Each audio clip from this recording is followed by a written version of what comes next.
Hi అండి, welcome to అబిన్ఫో. మొత్తానికైతే ఇందిరా మైండ్లో కావాలంటే మాత్రం మీరు ఇలా చేయాల్సిందే. ఇలా చేయాలి అంటే వీడియో పూర్తిగా చూస్తేనే మీకు అర్థమవుతుంది. కొత్తగా మా ఛానల్ అయితే ఫస్ట్ టైం చూస్తారో ప్లీజ్ సబ్స్క్రైబ్, లైక్, అలాగే సపోర్ట్ చేయండి. ఇక ఇందిరా మైండ్లో కావాలంటే మీరు ఏం చేయాల్సిందంటే ఇది మాత్రం తప్పకుండా పూర్తిగా వినండి. మీకు ఇల్లు రావాలంటే మాత్రం అయితే వివరాలకు వెళ్దాం. ప్రజాపాలనలో ఎవరైతే ఇందిరమ్మ ఇళ్ల కోసం అప్లై చేసుకున్నారో వారి పూర్తి సమాచారం ఈ ఇందిరమ్మ యాప్ లో మొత్తం ఆన్లైన్ చేయడం అయితే జరిగింది. ఆన్లైన్ చేసిన తర్వాత ఇప్పుడు ఏవైతే కాంగ్రెస్ ప్రభుత్వం ఈ 6 గ్యారెంటీకి సంబంధించి అప్లికేషన్ తీసుకొచ్చారో దాంట్లో ఈ ప్రజాపాలనలో అప్లై చేసుకున్న డీటెయిల్స్ పూర్తిగా మొత్తం ఎంటర్ చేశారు కాబట్టి డాటా మొత్తం వీరైతే ఈ స్కీమ్ కి సంబంధించి అధికారులు అయితే మీ ఇంటికి అయితే వస్తున్నారు కాబట్టి ఎవరైతే అధికారులు మీ ఇంటికి వస్తారో వచ్చిన వెంటనే వారు మీ ఆధార్ నంబర్ లేదా phone number, ration card number అయితే అడుగుతున్నారు కాబట్టి మీరు మీరు అప్పుడు ఏ నంబర్ ఫోన్ నంబర్ ఇచ్చారో ఆ నంబర్ ఇస్తే మీకు సంబంధించిన ఇందిరమ్మ ఇల్లుకి సంబంధించి వాళ్ళ దగ్గర ఆల్రెడీ మనం ఇదివరకు ప్రజాపాలన అప్లికేషన్ చేసుకున్న వారి పేర్లు అయితే వాళ్ళ ఫోన్ లో వస్తాయి. వాళ్ళ ఫోన్ లో వచ్చిన తర్వాత మీరు ఏదైతే రెంట్ కొంటున్నారో అలాగే ఓన్ హౌస్ ఉందో దానికి సంబంధించిన డీటెయిల్స్ అయితే అడుగుతారు. మీరు ఫస్ట్ చేయాల్సిందల్లా మీరు రెంట్ కొంటున్నామని చెప్పేసి మీరు చెప్పాలి. చెప్పితేనే మీకు ఫ్యూచర్ లో ఇందిరమ్మ ఇల్లు అనే సమస్య. ఒకసారి ఓన్ హౌస్ అని చెప్పి మీరు వారు ఎంటర్ చేశారా మీకు ఫ్యూచర్ లో ఇందిరమ్మ ఇల్లు శాంక్షన్ కాదు. ఎందుకంటే ఆల్రెడీ మీకు ఇల్లు ఉందని చెప్పి మీరే ఓపెన్ గా చెప్పినట్టు.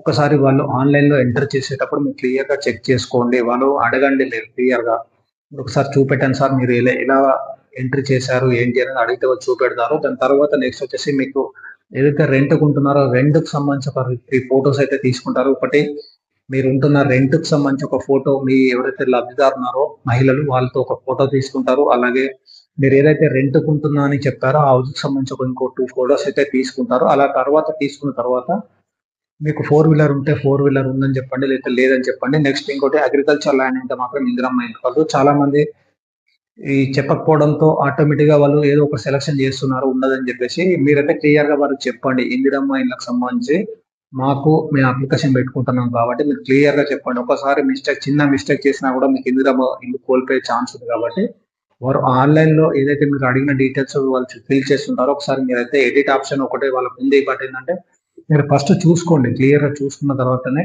వాళ్ళని సేవ్ చేయమని చెప్పండి అప్లికేషన్ అనేది. మీరు రెంట్కున్న హౌస్ ఫొటోస్, అలాగే మీకు ఖాళీ స్థలం ఉంటే ఖాళీ స్థలం సంబంధించి ఫొటోస్, అలాగే మీకు రిజిస్టర్ డాక్యుమెంట్ ఉంటే డాక్యుమెంట్ డీటెయిల్స్ ఇవన్నీ క్లియర్ గా చూసుకోండి ఒకసారి.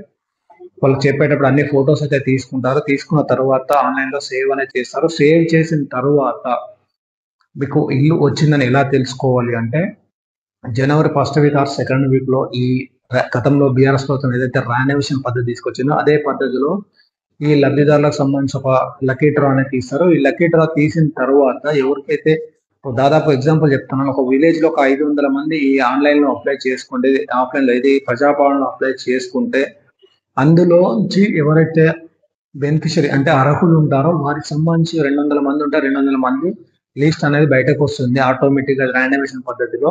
ఎందుకంటే వీళ్ళన్నీ నేను చెప్పిన విధంగా ఎంట్రీ చేసిన డీటెయిల్స్ ఉంటాయి కాబట్టి దాని ద్వారా ఈ అర్హుల లిస్ట్ అనేది వస్తుంది. ఏదైతే లీస్ట్ వచ్చిందో లీస్ట్ వచ్చిన తర్వాత గ్రామ సభలు నిర్వహించి ఈ బెనిఫిషరీలో ఎవరికైతే ఇల్లు ఉంది లేదు అనేది ఏదైతే ఇందిరమ్మ కమిటీలు ఉన్నారో కమిటీల ద్వారా, అలాగే ఊర్లో జనాభా ఎవరైతే ఉంటారో వారి ఆధ్వర్యంలో ఈ ఇందిరమ్మ ఇళ్ళ గురించి ఎవరైతే ఎదురు చూస్తున్నారో వారిని వీళ్ళు ఫైనల్ చేస్తారు. వీరు ఫైనల్ చేసిన తర్వాత ఈ ఏదైతే జిల్లా మంత్రి అలాగే జిల్లా ఇన్ఛార్జ్ ఎవరైతే ఉంటారో ఎమ్మెల్యే వీళ్ళు అప్రూవల్ తర్వాత కలెక్టర్ గారికి వెళ్తుంది. ఆ తర్వాత వీరికి 5 లక్షలు అయితే వస్తుంది. మీరు చేయవలసింది ఏంటంటే మెయిన్ గా మీరు అప్లికేషన్ చేసాక ఒక 3-4 అయితే మెయిన్ గుర్తుపెట్టుకోండి. ఒకటి రెంట్ కొంటున్నాం అని చెప్పేసి ఒకటి, రెండోది అగ్రికల్చర్ లేదని చెప్పేసి ఒకటి, మూడోది వచ్చేసి 4 వీలర్ లేదు అని చెప్పేసి, నాలుగోది వచ్చేసి మీకు సొంత స్థలం ఉంది దానికి డాక్యుమెంట్ ఉందని క్లియర్ గా వారికి చెప్పండి. చెప్పిన తర్వాత ఆ డీటెయిల్స్ అనేది వాళ్ళు ఆన్లైన్ లో సేవ్ చేస్తారు. దాని ద్వారా 100% మీకు ఇల్లు వచ్చే ఛాన్స్ అయితే ఉంది.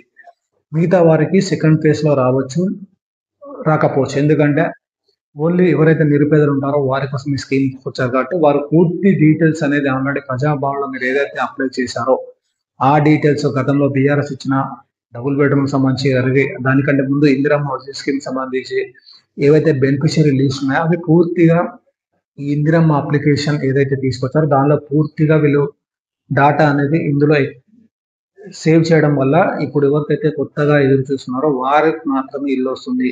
గతంలో ఏదైతే బెనిఫిట్ పొందారో వారికి మాత్రం 100% ఇల్లు రాదు. ఇది మీకు తెలిసిన వాళ్ళందరికీ వీడియో షేర్ చేయండి, సపోర్ట్ చేయండి. Thank you for watching. అది